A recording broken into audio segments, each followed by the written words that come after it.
say a few words about poetry and the book and the journey.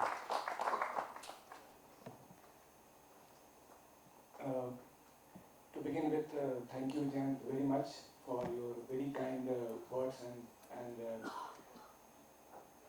introduction, especially the words addressed to me. uh, Dear friends, today it's my honor that I have been asked to say a few words about this book that the author Ruchi Pritam has written. Now, before I say something about the book and about the content, I think what I would like to mention here is that I am neither a historian here or nor an archaeologist. But if I speak today, I will be speaking more like a curious student who has also had some chance to look at things from a different perspective. Now, I got the book yesterday with the kind help from the author, and I had chance to hurriedly go through some pages. Now, the first thing which I would like to highlight here, if you see the cover itself, it says Journey Through India's Heritage Book 2. And now there is a little story. When Ruchi came out with the first book, which was again called Journey Through India's Heritage, Book 1, I was again lucky to get some copies of the book, and at that point of time I was ambassador in Hungary. And therefore I took the book because I found the book to be very, very informative and very good. So I took the book and presented it to a few universities there. And after the books were presented, universities were very happy, and they were all, of course, asking me, where is the book 2? And if it is possible to acquire all the copies, all the versions of the book. This was the main queries that the universities were asking me at that point of time. So I'm very happy that now Ruchi has come out with the book 2, which is again, which that way answers that query which people had earlier as to where is the book 2.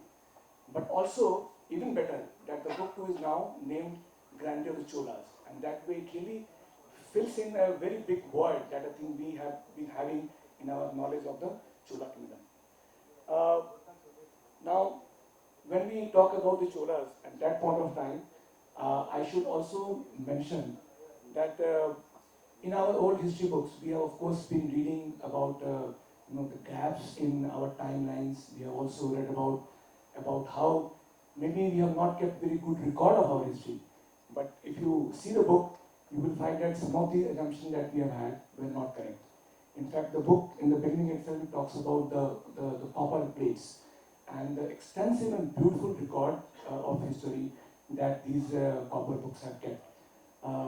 It begins with the leaden copper plates, leaden plates, which are now in Netherlands. But also it gives you about other plates, including the Karandai and the Isalam and other plates, which are fortunately with us. Now coming to talk about some of these, say the latent plates, which are not with us, which are now in some other universities in Netherlands. Now, this has been one of the banes of our history, that some of the material that we use, this is not with us, but it's actually with some other places. Even in my last posting where I was in Hungary, there is a very big museum which is called Ferencz Museum. And Ferencz Museum has been named after the person Ferencz, who was a very big businessman. And during his travel, he picked up a lot of artifacts, a lot of stuff. And later on, he donated this artifact to the museum. In fact, there is another very big character, again in my previous posting, it was called Imre Schweiger. Imre Schweiger, he had two bookshops. One he had in Karachi, and another one he had in Delhi. And he used to go around India and collecting very, very good stuff. And these used to be sold in his shop. One in one in India and one, of course, in the now Pakistan. When he died, some of these things were again passed on to the Heritage Museum. Now, this was just mentioning only for the sake because we spoke about laden copper plates. Now, again in Cholas, you will of course see the book in detail, but there are two other things which I wanted to flag here. One which we have ourselves been using also while talking to the foreign delegates, and that has been Brideshwar Temple. Now the temple itself is no surprise. You all probably know much more about the temple itself.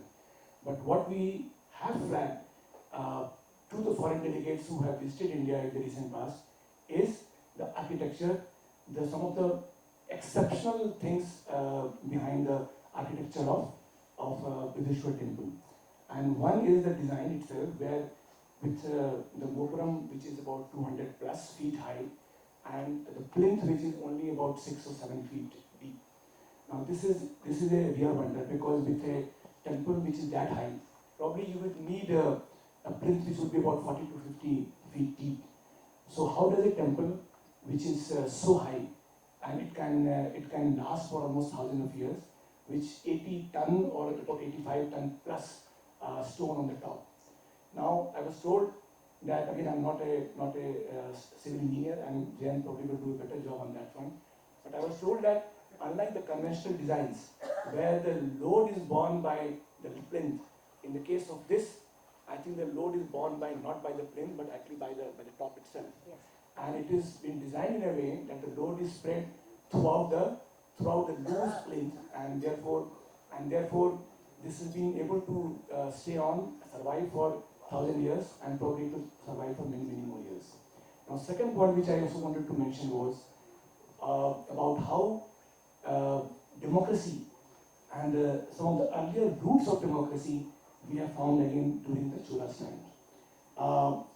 One again is, I think this you will find in page number 75 or 76, I think, where, yes, I think it is 75 or 76 page number, where it is talking about the old forms of democracy that were being used at that point of time. And there are edicts, there are inscriptions which talk about in the 10th century AD that I'm talking about, 10th century AD, where people are using some form of elections. It's very detailed inscription, and this place is, I think Ruchi will bear me out, Athira Melur. Vaikunt Perumal Temple of Athira Melur, which is about 80-90 kilometers from Chennai. It's of the 9th century. 9th century, yes. Athira Melur, Uttara Melur, okay, Uttara Melur. Where how the elections are to be held, how the names are to be pegged in the, it's called the Kodo Volai, right? Kodo Volai.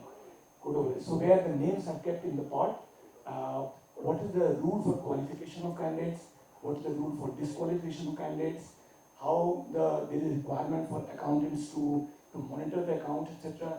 So such detailed account, and that too we're talking about 10th century.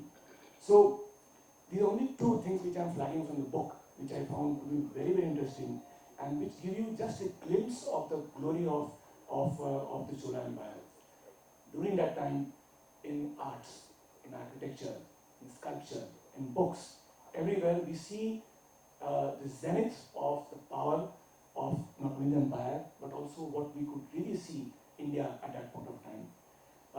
We of course all read history in our school days, but unfortunately this era was only very mentioned very briefly, and we only knew Chola in terms of Chola, Pandya, Chera as in one go, not realizing that probably the ancient Cholas, their rule empire, their empire began even before the Christian era began. And earliest mention, I think, probably is from the Mahabharata era. And also the first confirmed written proof of that is actually of the Ashoka time, that you got Edict 13. So from that time till about 12th to 13th century, we see about 1500 years an empire which actually not only took India to its zenith, but also extended India's reach in Southeast Asia. I went to Bali recently. Anywhere you go and you see the traces of India. You go to Thailand, you go to Indonesia, you go to Malaysia, you go to any of these countries. In fact, it is said in foreign service that your service and your job is never complete unless you have done 1 or 2 postings in Southeast Asia.